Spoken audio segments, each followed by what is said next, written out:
Sementara itu, saudara, migrasi siaran televisi dari analog ke digital yang diterapkan pemerintah melalui Kementerian Komunikasi dan Informatika membuat penjualan set-box TV digital di pasaran yang ada di kota Banda Aceh mulai mengalami peningkatan drastis.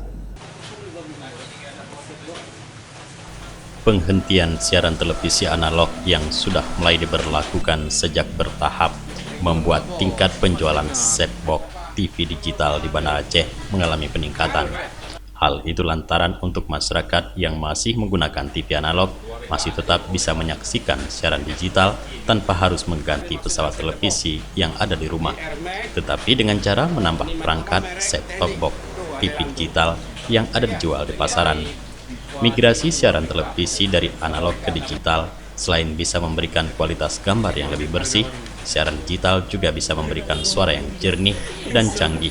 Selain itu, terdapat puluhan siaran, baik lokal maupun nasional, yang bisa disaksikan melalui televisi digital.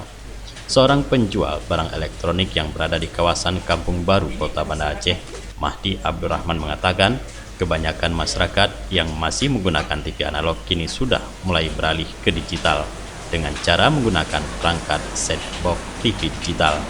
Hal itu dilakukan masyarakat bertujuan agar bisa menikmati berbagai siaran tambahan yang bisa disaksikan melalui siaran televisi digital, sehingga membuat permintaan set-box yang dijual di toko elektronik secara grafik mengalami peningkatan drastis. Dalam sehari, 5 hingga 10 unit set-box bisa terjual per hari di berbagai toko elektronik yang ada di kota Banda Aceh. Kalau kita nengok yang bahwa selama ini orang konsumen sebelum-sebelumnya yang ada TV di rumah adalah analog.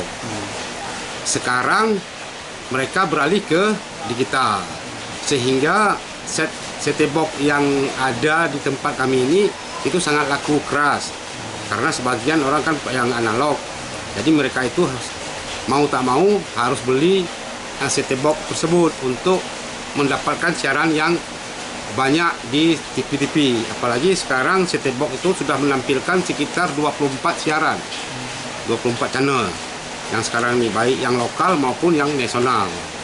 Itu kemudian kualitas yang didapat daripada set-top box tersebut itu sangat jernih dan sangat enak kita nonton. Itu aja. Bagi masyarakat yang masih menggunakan TV analog bisa menyaksikan siaran digital dengan cara menggunakan set-box TV digital yang sudah dijual di pasaran. Untuk harga set-box dijual seharga Rp250.000 hingga Rp300.000 per unit, tergantung dari merek dan kualitas set-box itu sendiri. Dari Banda Aceh, Tim Liputan Aceh TV melaporkan.